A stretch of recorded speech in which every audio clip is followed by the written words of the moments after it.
Yo, slow budget. Once again. Yeah. Good morning, everybody, and welcome to today's episode of the Big Burn Show. Today's date is February 5th, 2024, and it is a Monday. I haven't recorded for about 2 weeks. Again, just life happens, been busy. I moved again.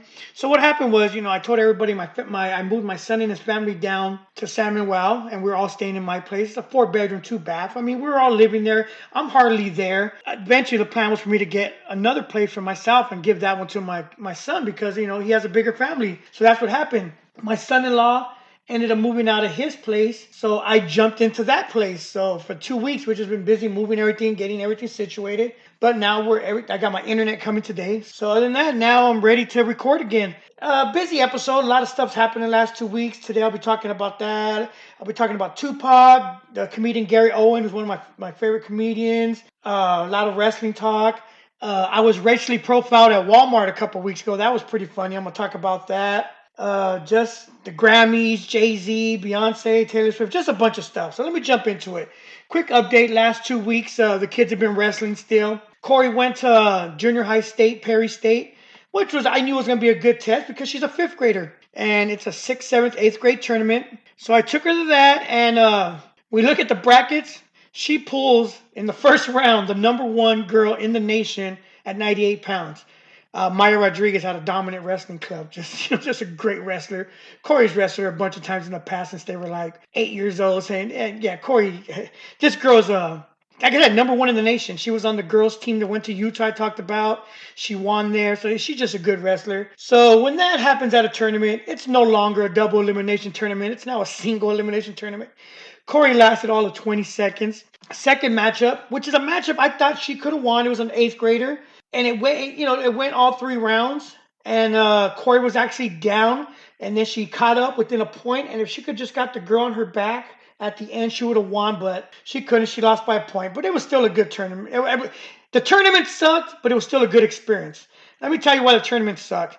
They have all these people in a high school gym, and it was ridiculous. We had people sitting in the hallways. The time between Corey's first match and second match was almost 3 hours. Yeah, it was ridiculous. But I went up there, saw a lot of good wrestlers.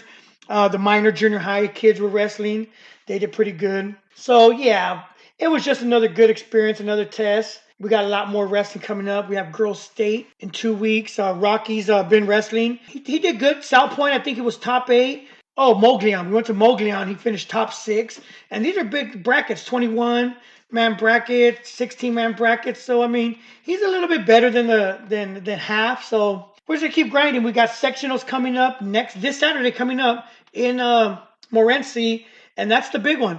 Top 4 go to state. So he has to finish top 4 in his section, and he'll be going to state. And after all, that was the whole goal of the whole year. We don't care what happens at state, win or lose. It's just the thing is to make it. So speaking of state, I want to the girls had sectionals last week, and I want to give a big congrats to a bunch of girls that made it that I know. Unique from Marana, Lucy and Sophia, both with CDO, made it. 3 Tucson Pride High School girls made state. Ali, Sarah, and Annette. Congrats to all you guys. Samuel. Because they have to go all the way up to Payson, which is cold, their sectional was canceled Saturday, so they're going tomorrow. So we got, I think, 4 girls wrestling at that. Hopefully, they all make state. That's huge. Just to make the state tournament is a huge accomplishment. So good luck, and hopefully you guys do that. So let me switch my topic from wrestling.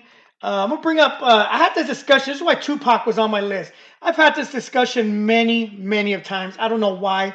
And people are like, why don't I like Tupac? Why isn't he on my top 5? Now listen, as an artist, as someone that makes good songs, Tupac is amazing, fantastic. He makes great songs. He always had. I could listen to his music. It's good music. Now I'm talking about I'm a lyricist. I love lyrics. I love the intricacy. When people are hitting me with metaphors, similes, double entendres, that get like Eminem, like that just gets my mind thinking. Tupac makes good songs, but is a simple rapper. I call them Dr. Seuss rappers. Him, Ice Cube, Snoop, Dre, they're all just simple rappers. They rap, they make good songs, but they're not challenging your mind. They're not giving you just, oh, shoot, that meant that, but that could also mean that. Oh, and the way he flipped it. Yeah.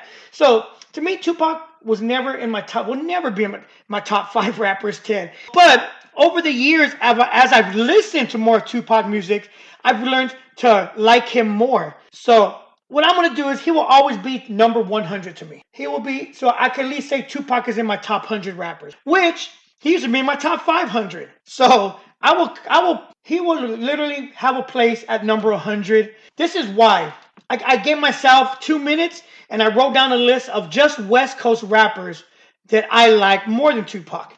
And let me give you that list. And this is just in order, no certain order. I was just coming off the top, 2 minutes writing down. I got Exhibit, DJ Quick, Razzcast, Dub C, Tash and J-Ro, both from the Alcoholics, Spice One, Paris. Man, I used to be a big Paris fan back in the day. Crooked Eye, Murs, he's more underground. DOC, E40, MC Ren, and then I could go into Black Delicious, and then there's like underground groups, Freestyle Fellowship, LA Cool, a lot of Project Blow rappers were just amazing. So right there, that's like 20 some. And then when I start going to my East Coast, all my other ones, yeah.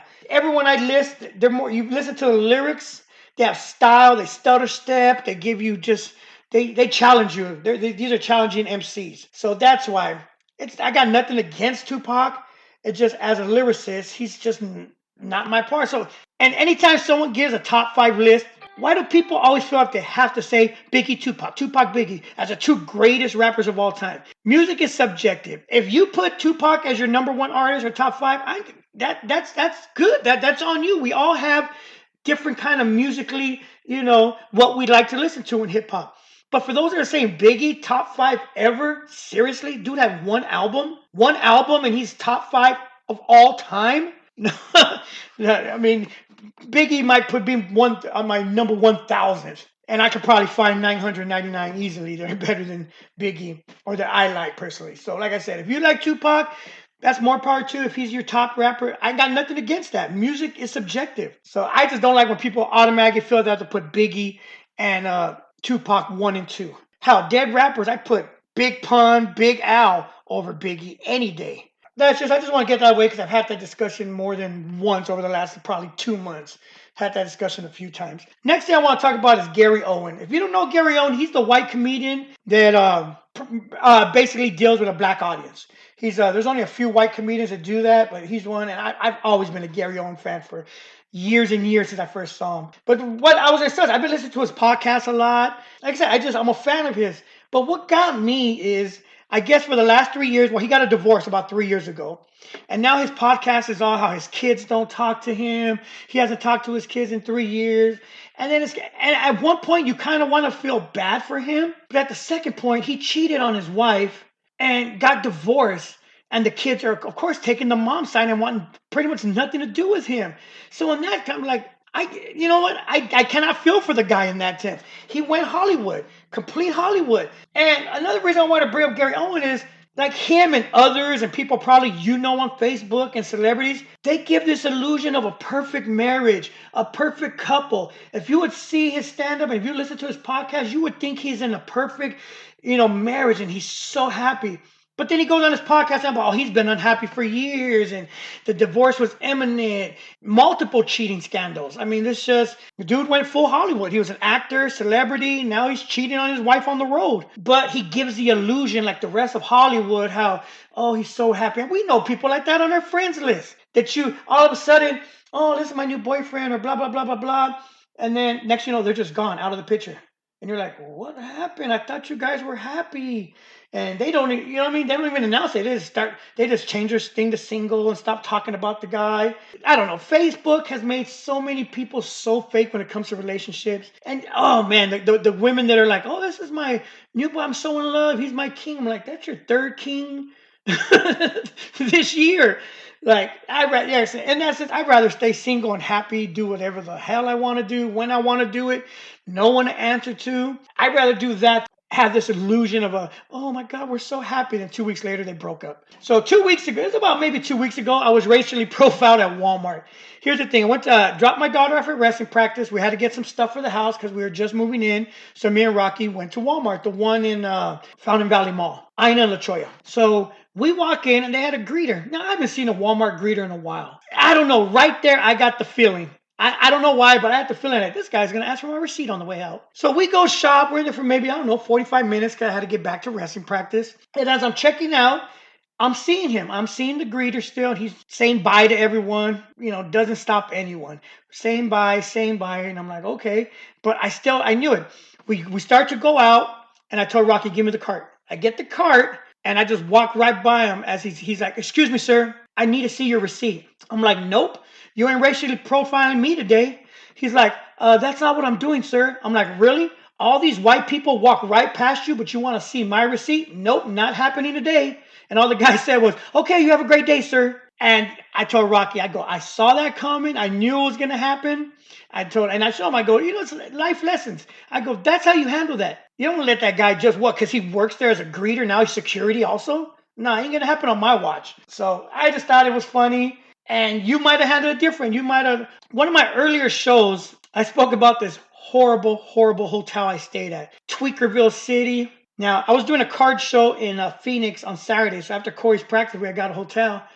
I don't know how I ended up at this hotel. At the end of the day, it's my fault. I didn't check the reviews. If I would have, I probably would have saw that, oh my God, this is the place we stayed at last time. We pull up. Well, once we get out the freeway, I was like, no, don't tell me it's that same hotel. But it's already late. It's almost midnight. And we pull in. There's nothing I could do. We get my room key. I go. Key don't work. I look through the window. The shades are open. There was a 1 queen bed. I was like, oh, fuck. I ordered a 2 queen bed. Go back down. The lady's like, it is a 2 queen. I'm like, ma'am, the window is open. There is only 1 queen bed.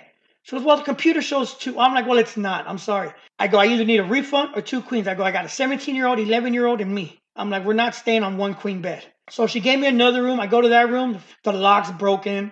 It's not, I'm like, oh, this is just ridiculous. But it did have 2 queens. Security lets me with a key. I'm like, with a physical key, I'm like, I'm fine. I'm not leaving out of this room tonight.